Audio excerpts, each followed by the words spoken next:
It's the Real News Network. I'm Sharmini Pires coming to you from Baltimore.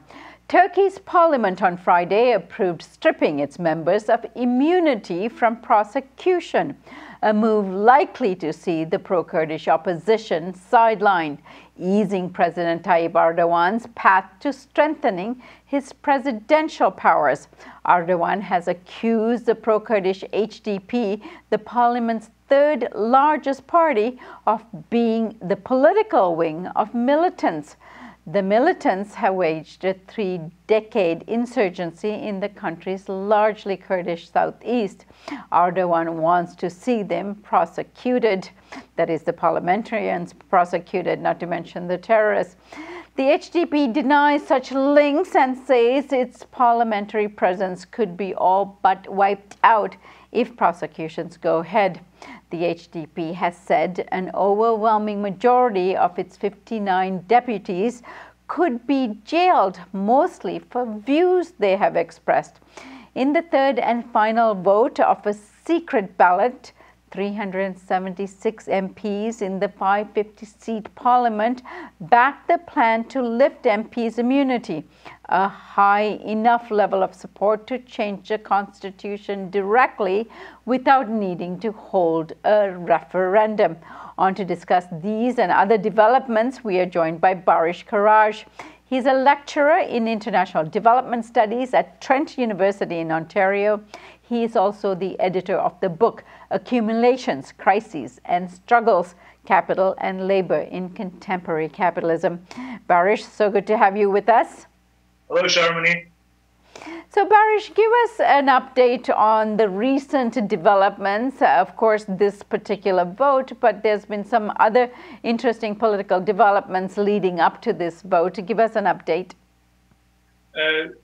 Many critical analysts and journalists, as well as members of opposition parties, have referred to what happened today as a coup d'etat by the AKP, but particularly by President Erdogan. Under current legislation, Turkish lawmakers, Turkish MPs are immune from all kinds of prosecution while they're in office. However, prosecutors can file police proceedings against or dossiers against their deputies, which could lead to court cases once these deputies leave parliament. What happened today is that with some help from the two opposition parties, the AKP was able to amend the constitution, and from now on, actually, this is quite temporary, and one time only. And now, members of the parliament will be, some of them will be taken to court. This has become possible with the amendment today. Why this is so significant? Well, this whole thing has been intended to target, or it has targeted the pro-Kurdish HDP members in parliament.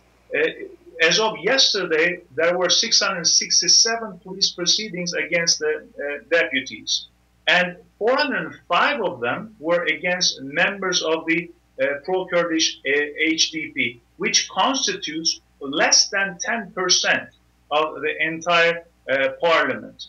And a couple of hours before the interview, I read a tweet by a member of the parliament, and he said, half an hour before the vote took place, additional 131 police proceedings arrived at parliament. So it is clear what the intent is. The other thing is that you pointed out that this was a secret ballot. However, the entire AKP, all members of the ruling AKP violated this principle, because even among these people, there were members who are not comfortable with this amendment, and it was likely that they were going to vote against it. But the AKP leadership, with instructions from Erdogan, made clear, or that they want to make sure that these people would vote yes. Now, the ruling party, this is the Erdogan's party, VP resigned. He's also the head of the party. and he's been replaced with a new person. Tell us about all that happened, the significance of it, and who this new person and his allegiances are to Erdogan. A couple of weeks ago, a very interesting development took place.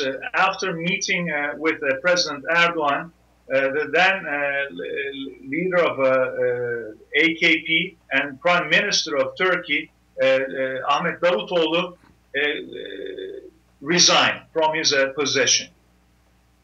And this week, a new candidate emerged. This is the transportation minister, who has occupied this position for over a decade.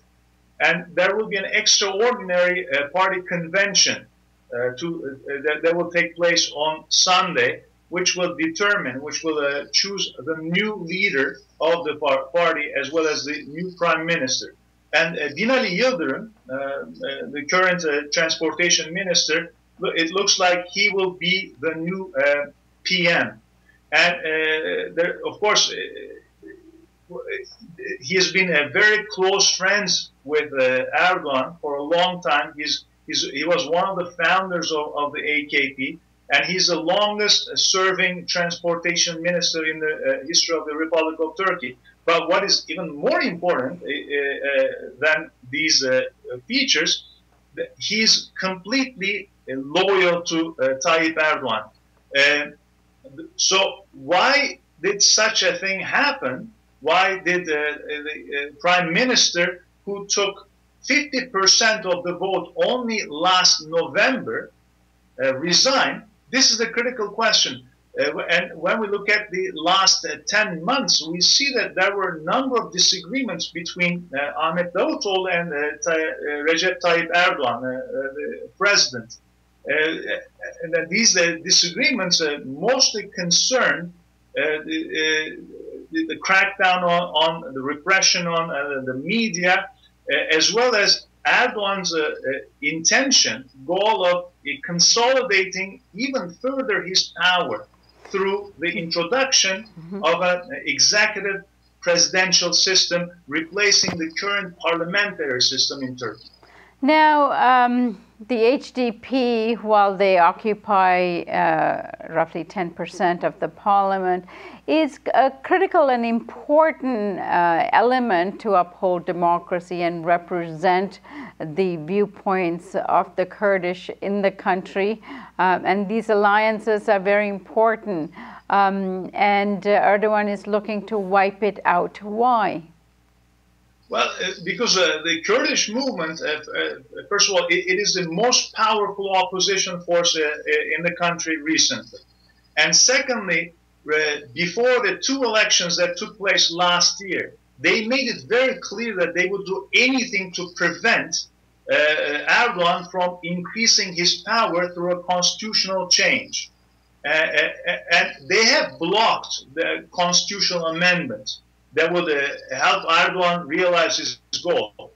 And this is the main reason. Baris, there's been some recent developments, very worrying developments as far as Turkey is concerned, by way of Erdogan's assertion against various media outlets, not only in Turkey, but reaching out to Germany as well. Give us a sense of why this is taking place. Well, the regime in Turkey has become increasingly authoritarian, particularly since Erdogan became president in 2014. But this has become much worse in the last year, since the beginning of the ceasefire with the Kurdish PKK ended in July. And when we look at some numbers, Turkey's record with regard to freedom of press is terrible. Out of 180 countries on the list, Turkey ranks 151st in terms of freedom of press. And Erdogan's repression was not limited to the press. I'm sure many people in our audience have heard about what happened to a number of academics, about actually more than 1,000 academics who signed a petition calling on the Turkish government to end its really bloody war against Kurds in the southeast of the country. Many of these academics have lost their jobs, and some of them are my close friends. I signed the petition.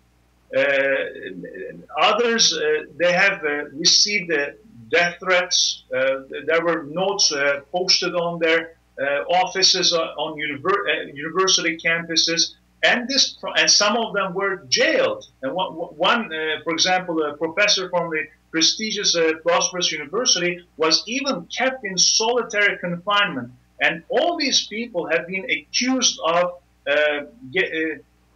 receiving instructions from the armed wing of the Kurdish resistance, the PKK, or inciting violence, or being members of a terrorist group. Of course, these are ridiculous accusations. Now, I feel like we've only opened one window of the largely deteriorating political conditions in Turkey right now. So we hope to have you back very soon. Baris, thank you so much for joining us. It was a pleasure for me, Shamini. Thank you. And thank you for joining us on the Real News Network.